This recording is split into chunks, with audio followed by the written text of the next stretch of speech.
clouds hanging over Silverstone here, but we have good conditions, a little bit of wind as well. We'll see now if it makes a big difference in this Super Sport feature race. It's a 26 lapper, and if it's anything like the sprint race yesterday, we're in for an absolute corker. Here we go then, the feature race in the company of James Whittam and Jack Burnicombe.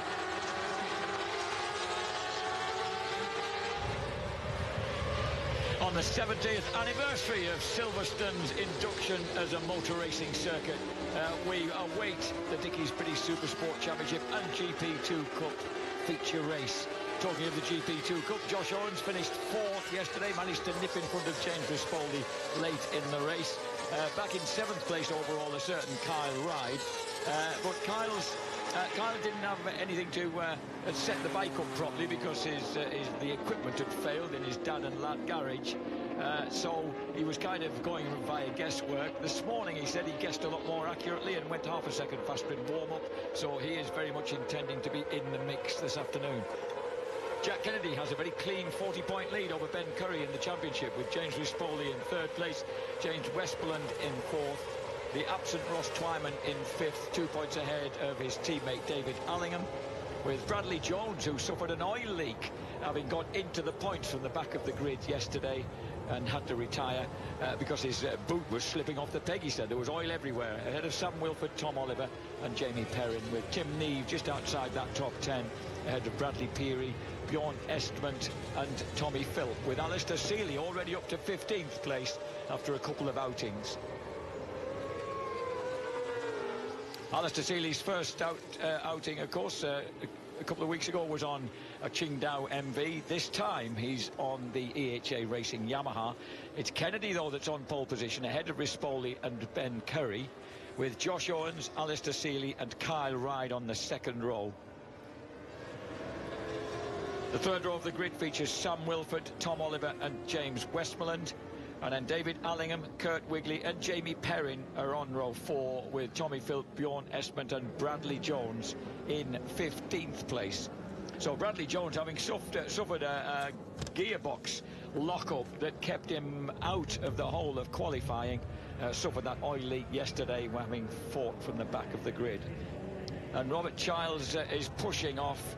Motorcycle sport can be very unkind, can't it? There you are, you come all this way, get all prepped, and your motorcycle doesn't make the start. The thing is, these things are a lot more reliable than what they used to be in the old days when they were running 250, 355 and 2 strokes, when they broke down the whole time, they did. That is a man speaking from bitter experience. James Whittam alongside me here, a former World Supersport contender. Jack Kennedy on pole position. Who's going to get the very vital start? Ben Curry in the pink helmet is usually really rocket ship off the start on the Gearlink Kawasaki, and he does it again. He absolutely projects himself to the front, going through Copse Corner, gets the better of Kennedy, so straight away the Gearlink Kawasaki takes the lead. Kennedy tries to take a peek at Maggots, but it's a bit too early in the race to risk that, and he settles down in 2nd place. Whoops, Davey, that was David Allingham going as far right as you possibly can, looking for that number 31 bus. Yeah, and he's got ground to make up. Went up to 4th of the grid. Did David Rispoli look like going to a nice 3rd? Yep. And Rispoli said he needed to make his lunges early on, James, when he looks to be lining himself up for one straight away. Kyle Ryde goes wide. Josh Owens tries to take advantage, but Ryde is straight away thrusts his calyx underneath the other one to make sure he holds on to that 5th place.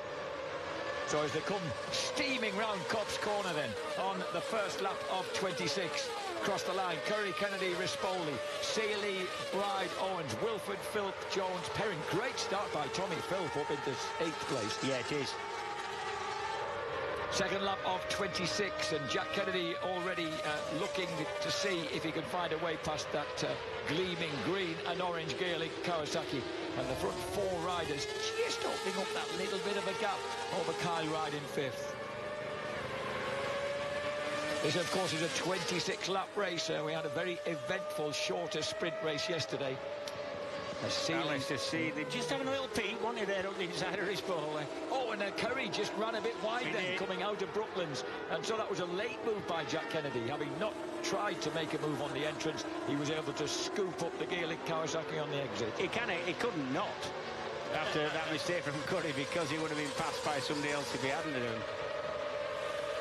So as they howl across the line, that's the fastest lap of the race so far, 56.62 for Jack Kennedy, and that cost Ben Curry a couple of tenths, that mistake going into Brooklands. So he's now the man doing the chasing. And the GP, and Curry, that's wonderful. Courageous move as he goes into Maggots, throws him a bit wide though going into Beckett, but he'll get a big drive onto the Wellington Straight, but he once again has to slot in behind the Yamaha.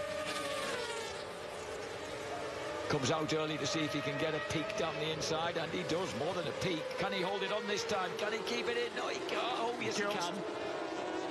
He was a couple of feet wide, but just not wide enough to let Jack Kennedy put his Yamaha where he needed it to be. That was, and this is the mistake that Curry made.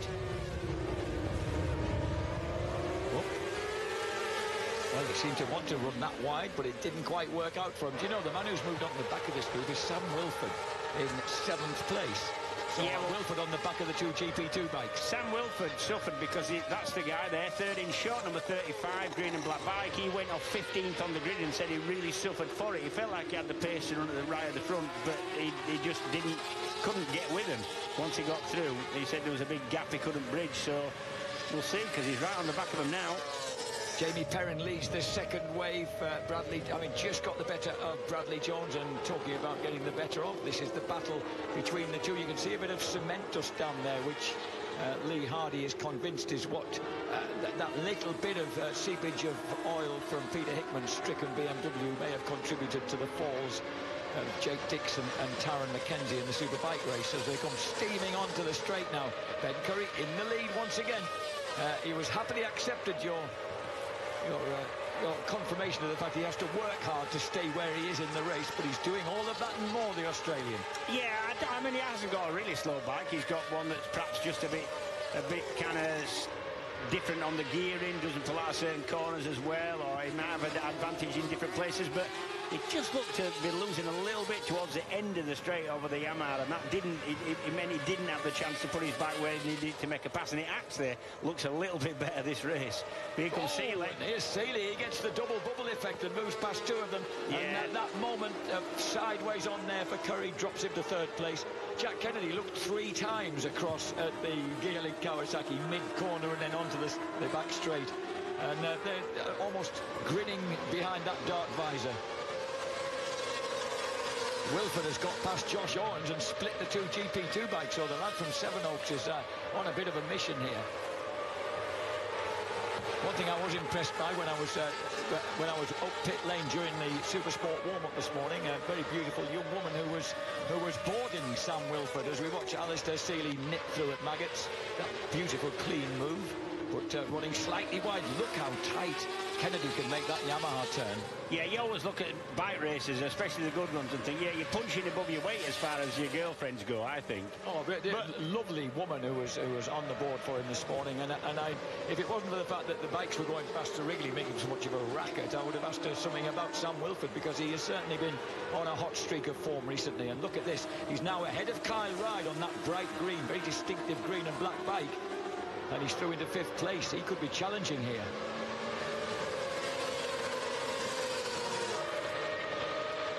So as they storm across the line then, just checking the lap times, and yep, sure enough, 56.6, Wilford with the fastest man on track. Yeah, and if these things, these 600cc four-cylinder bikes sound like they're revving to oblivion, it's because they are. About 16,800 RPM. Oh, Kennedy! Whoa! He's going to hit the grass. Yeah, he can't turn it. He can't turn it from there. He can now. He's managed somehow to hang on to it. So a pretty deft piece of rescuing there for Jack Kennedy. A little bit self-inflicted. He went in and locked horns there, and there's only one line because you're swapping right from one side of the track on the left in against the apex, and then you go right to the right on the apex. Watch there, look, squeezed out, but watch this. Oh, he couldn't. Yeah, just. That was kind of 50-50 there. You can't really blame anybody for that. So, interestingly enough, Jack Kennedy, a clear championship leader at the moment, is right now, his major rival Ben Curry leads the way. Kennedy is in 7th place. I'm fancying Sam Wilford here. So am I. He's looking good, isn't he? On the 8th lap of 26 then, and as it stands, that does knock the back. That would reduce Jack's championship lead to 26 points if he stayed where he was. How did that incident put Kyle Ryde out a bit as well? Because Ryde's dropped right back as Wilford has a look at Rispoli. So Ryde just loses out now to Jack Kennedy. Kennedy gets around him at the end of the Wellington Straight. So already the Dubliner is making some progress on the Integro Yamaha. Yeah, talking about the bikes, 4 cylinders for the most part. You're allowed to run a 3-cylinder 675 as well, but I actually think there's only a couple in the field. All these bikes that run a 4-cylinder, like I said, revving to around about 16,500 RPM. And that is a lot of RPM. These things are dead reliable as a rule. But when they do go wrong, because they're revving so much, it's generally a big wrong and there's bits of engines flying about everywhere. I know in my days in Supersport, I used to go down the longer straights like Monza and Hockenheim and think, how is this thing hanging together? It's just revving and screaming, and the pistons and rods must be going around up and down so fast. So this is down the straight towards towards Brooklands, and Alistair Seeley was taking, look, he was tucked in almost invisibly. Look at this, Rispoli is making an effort with the ever-quick Yamaha. He couldn't quite squeeze through inside the green Kawasaki. No. And actually, it's a bit unfortunate for Curry going down into Brooklands, because his line, he really kind of backs it in. That's his style. He's kind of an old dirt tracker. And because of that, it leaves a little bit of room on the inside if somebody is fairly decent on the brakes, like Seeley is, to go clean through, you know. Seeley looking as tidy as ever as they rattle across those corrugated bumps at the Cops corner. And this is where Curry often makes an effort. Ooh, he just aborted it. He had a think there, didn't he? You could see the throttle hand snap back. Yeah, exactly. And as they come through that wicked double apex of the new Beckett's then and on to the Wellington Straight, it's still Seeley has the advantage, but this time it's Curry right in behind him, making a big effort into Brooklands. That'll work nicely, and it was Rispoli almost backing in behind him. Wilford there in 4th place.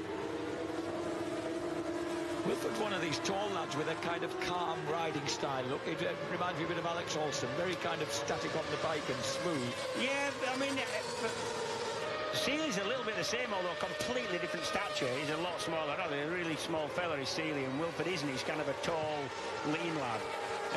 But Seeley doesn't move on the bike. He's just moving his backside across his white. Really economical with his riding style. Doesn't climb about all over the place.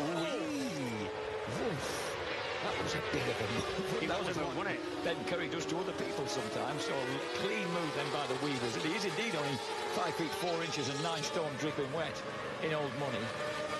And the Wilford's through to 3rd place. Yeah. Wilford's got the better of Rispoli, and Wilford's having a go now. He's having a dip on. Oh, look at him barking the revs, peeping the revs there. Yeah, and a big prod. You can see he's got his right animated left leg as he gets underneath the gear lever and moves it up to change the gears down through the gearbox.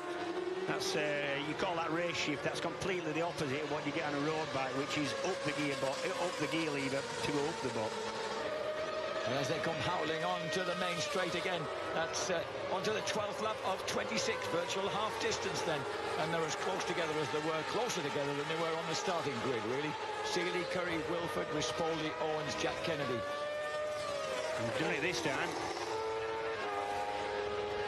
Well, there's one thing for sure. Every one of these protagonists wants to lead this. They're not shy in coming to the front. Jack Kennedy on the back of this train of 6 now. The problem is when you look back and you see 4 or 5 riders all in a gaggle, you know you're in a big group. Well, you almost have to take advantage and lead it when you can, because even though you know you're not going to pull away. Because if you don't, you can get shoved right back to the back of the pack dead easy. If you're not scrapping, you're going backwards. So forceful riding then for these guys as they complete lap 12. This is the Dickies British Supersport feature race. Kyle Ryde has dropped off the pace now in 7th place, ahead of Brad Jones, Jamie Perrin and James Westmoreland down in 10th. Oh, and here comes Josh Owens. He decides it's time to retake Jack Kennedy, so Owens moves through then, past Jack Kennedy. Yep, Owens on a GP2 bike. We've said a lot about those, but they're a little bit lighter, a little bit less power. but he can make up for that by being, as I said, lighter and more aerodynamically efficient. They're really efficient as far as slipping through the air. Kennedy got round the outside of Josh Owens all the way through Beckett's from beginning to end. So that courageous move puts him back to 5th place.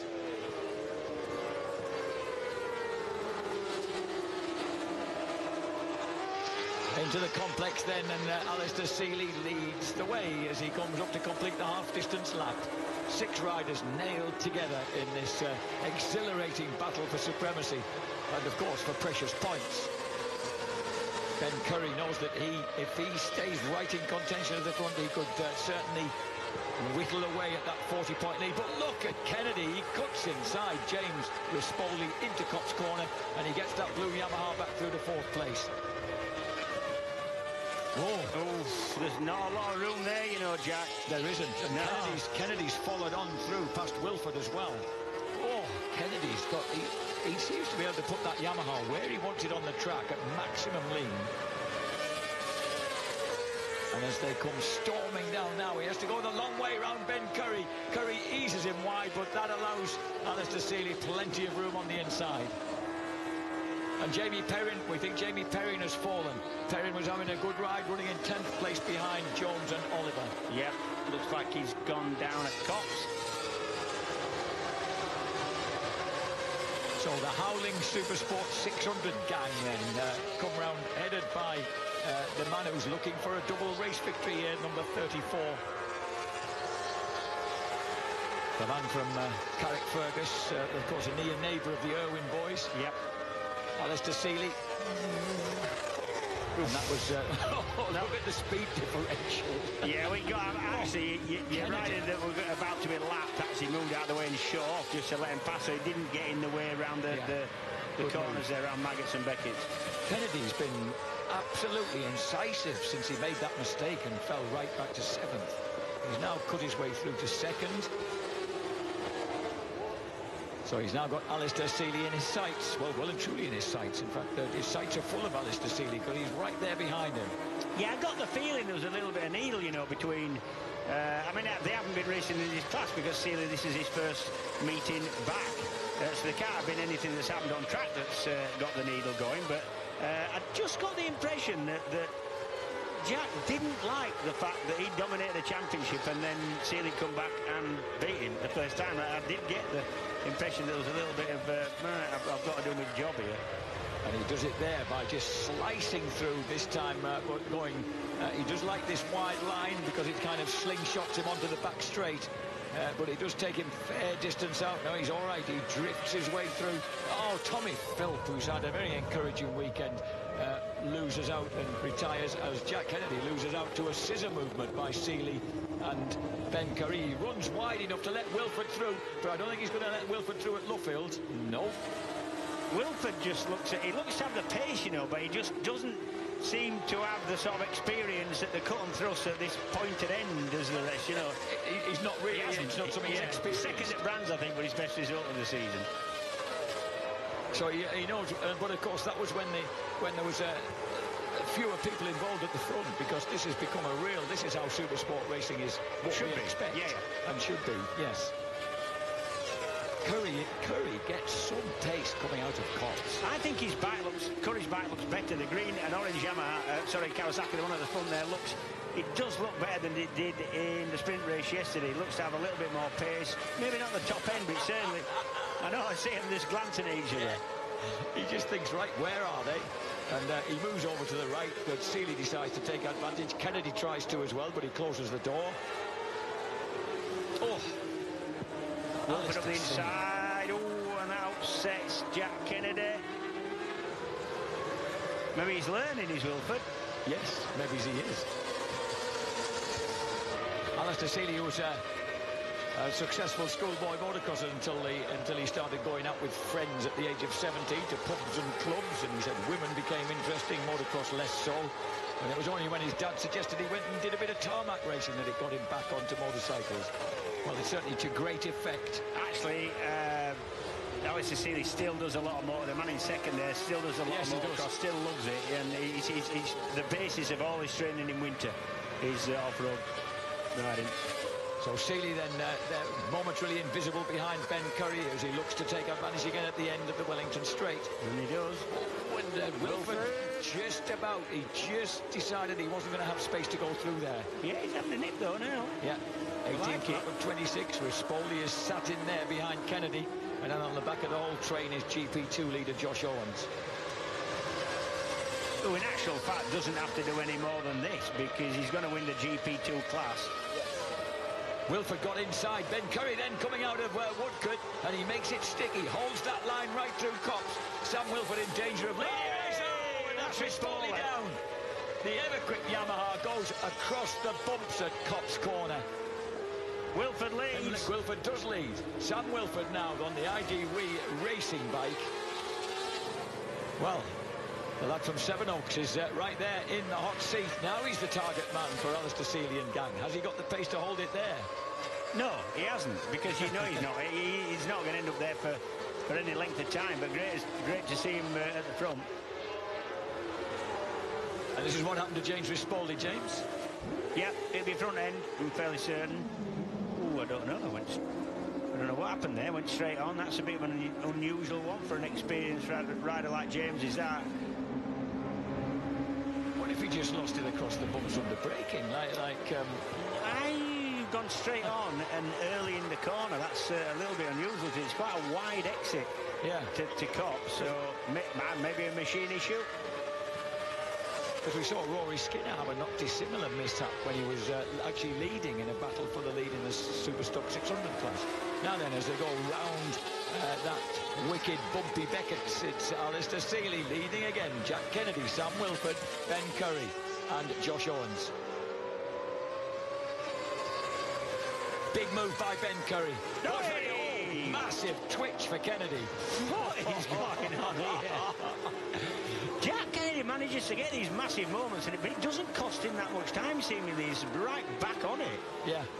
And I mean, to a mere mortal on the sofa like me, as I might be, well, you'd think that would affect you for a little while, but it doesn't affect these guys. No, you can't let it. You've got to be able to get a slide, put it to one side, put it to the back of your mind, and just get on with the job. Let's have a look. He's on the back brake. It's going to be a back rear end that locks up. Yeah, oh, right. Yeah. So a rear end is that bit easier to deal with than when the front end suddenly goes on you. Absolutely. To catch it. Absolutely. Yeah. So once again, onto the Wellington Straight. We're already on the 21st lap of 26 here. And the Wee Wizard still has the advantage over the Australian. But the Australian, of course, born in Germany, comes through. So no wonder he likes Europe. He's kind of got it in his blood. He once again leads the way. Ben Curry looking for that victory and looking for a chance to cut back on the points deficit in the championship. Jack Kennedy, number 4, the championship leader, running third. Alistair Seeley, of course, was the leader of the GP2 Rebellion last year when he rode the Spirit Moto 2 bike with a Triumph engine. Had a considerable amount of success on that. He did, yeah. You wouldn't call it a Moto 2 bike. It was a steel trellis chassis. It wasn't anything like the bikes that were being run in Moto 2 at all. It was a prototype bike because it didn't conform to any kind of road bike like Supersport does. But yeah, it was a competitive thing. And right now, Ben Curry, as you can see, would reduce that lead in the championship to 28 points if he could do something. If Jack Kennedy was held back at least by Alistair Seeley, and if Curry could take the win. That's a big ask at the minute, Jack. It is, yes.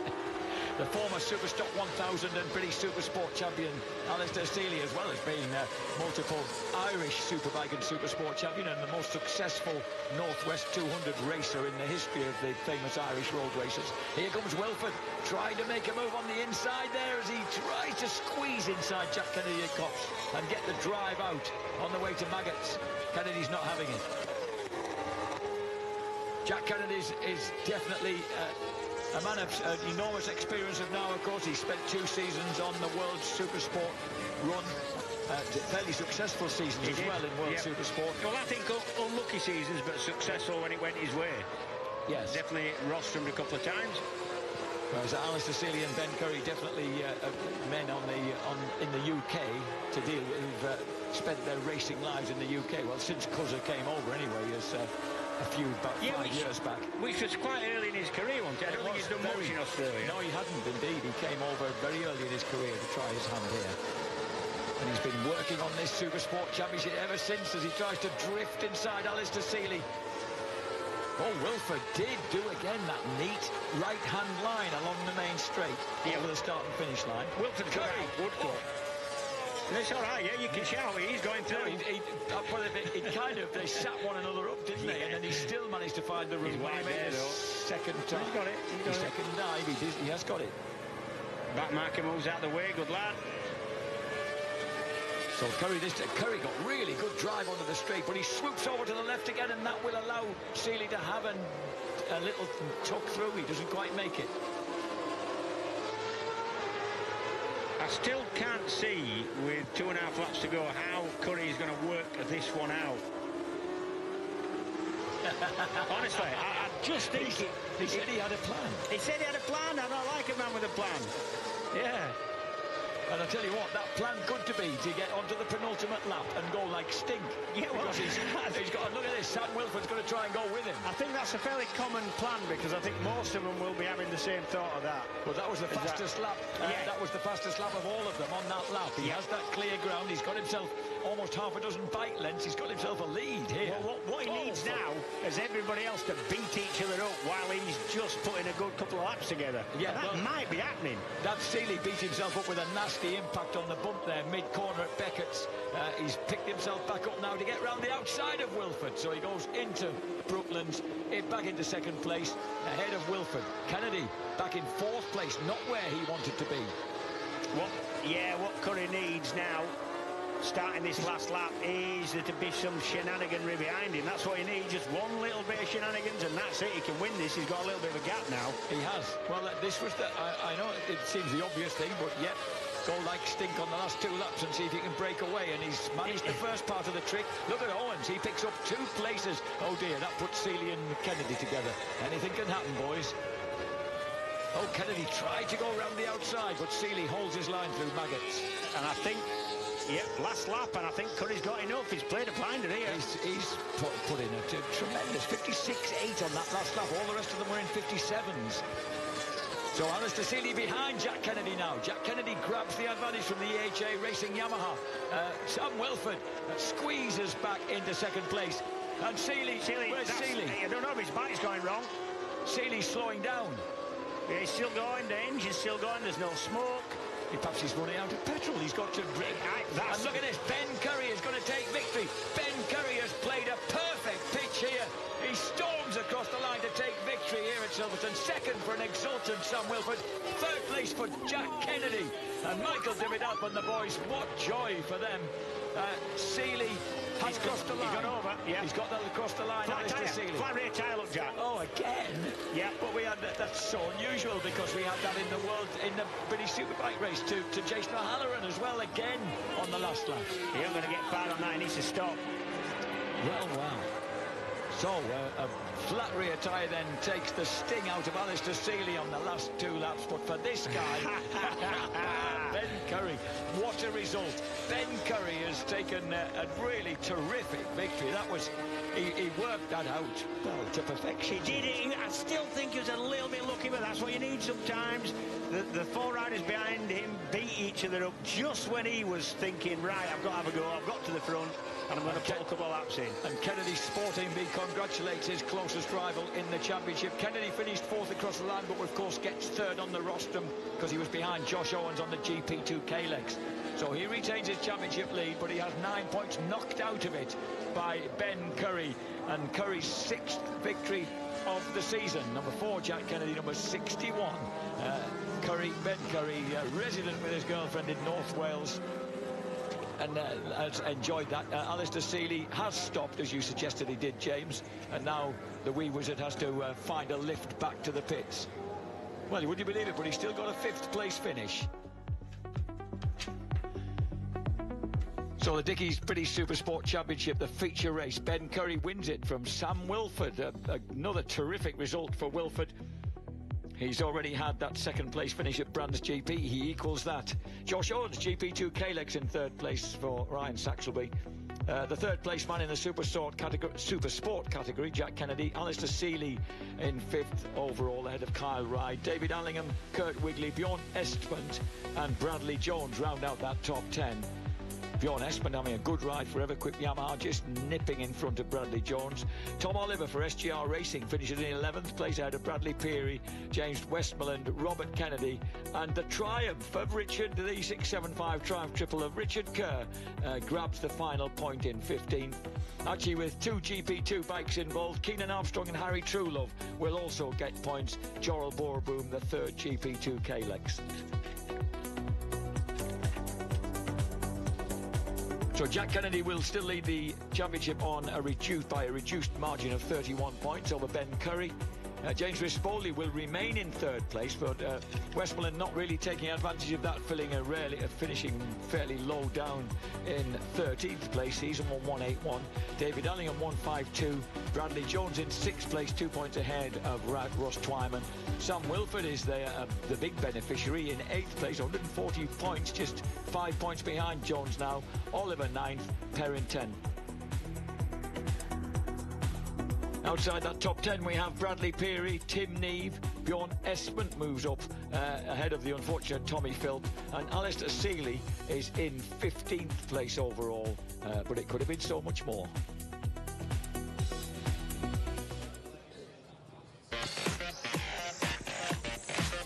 Brilliant performance from Ben Curry, but Jack Kennedy just back into victory circle here, shaking his head, looking at his rear tyre. We'll get the thoughts of the Dubliner and, of course, our race winner, Ben Curry, when we come back from the break.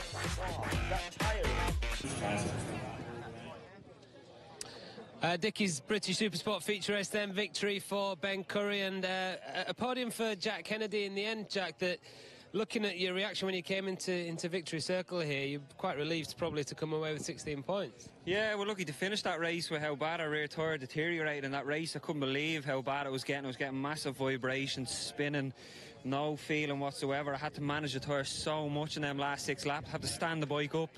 Couldn't drive flat out onto the start finish. I was just getting passed everywhere, and I could see Alistair was having a similar problem, and I think James broke down with a similar problem too. But the Yamaha seemed to be a bit harder on the tyre today. Fair play to Ben, he got the win. His tyre looks pretty good. I suppose you could say happy to finish. We could have not finished like Alistair there, so take these points and move on to the next one. We're hoping we'll have a better tyre. Cheers, Jack. Thank you. Well done. We'll see you at Alton Park next weekend. And Sam Wilford in second place. And Sam, I'm sure you won't mind me saying, I think that was probably your best ride that you've had in the Supersport Championship. That was a proper second place, fighting with these guys for the win. Yeah, I really enjoyed that. Yeah, Brands was a bit, you could say it's almost a bit gifted, but it's nice to come here now after we struggled a bit at Cadwell, and it's nice to come here now and really fight with them guys, with Kennedy and Curry and Rispoli and the guys that really are fighting for the championship. And it's nice to establish yourself at the front after a really few tough years. And it's nice. I mean, it wasn't an easy one, so yeah, it's really good. Great effort. Well done, Sam. Cheers. Thank you. I'm sure Ben Curry probably thank you as well for getting yourself in between you and Jack Kennedy, Ben, because that win, brilliant ride for you as well. I would say probably your best ride of the season too, and an important victory to keep this championship alive. Yeah, it's probably my best ever victory. I owe my race win bonus there to Will for getting in between us, which is fantastic for the championship. But what a race, you know, this track's unbelievable. I don't know why we don't come here more often. It just produces some of the best racing ever, and as a spectator, I'm sure they love it. But huge credit to the team. You know, we're just trying to find every little millimetre to scrap a win like that, and to be that strong towards the end of the race was quite surprising for me. But I just knew I was going to win that. I didn't know I was going to win that because I'm not cocky and confident, but there was something in me that was saying, you know, you do this now. You need to do this. It's either win or don't worry about winning British Championship. So, you know, I laid it all on the line there, and I'm absolutely over the moon. Like I said, it's probably my best win, and credit to the team. They're just sticking by me 100%. We're doing everything we can, and all my sponsors, Diamond Recruitment, Athlone Events Catering, Person Motor Company, Kirk Holdy, Kawasaki, my mum, my dad, everyone. Just let's just keep going. We can do this. You go and enjoy this, and we'll see you next week. Cheers, Ben. Right, thank you.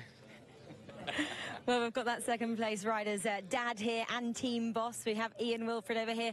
I think Sam just said there that he obviously has 2 seconds now of the season, but this one he might remember for a little bit longer than the one at Brands. Yeah, it was a hard-fought race. He proved, you know, he had what he needed to do. He led it for part of the race, dropped back to 4th, but a proper good fight, and yeah, well deserved. What will it mean to him to be mixing up there with the likes of Jack and Ben? It just proves that he's there now, and it gives him the confidence. Coming back last year, broken back, broken leg, just the confidence, and the Brands made a difference, but we all know that was a little bit gifted. Nice to get on the podium, but that was out of this world, and now he's there, and welcome to the new Supersport rider. There we are. Congratulations to you and all the team. Thank you. A massive thanks to Jody, Dave and Ian Newton. We all believe in Sam, and that's Army's biggest believer, but there's 4 of us behind him, and that's really good. Great job today. Thank you. Lovely. Thank you. Thank you.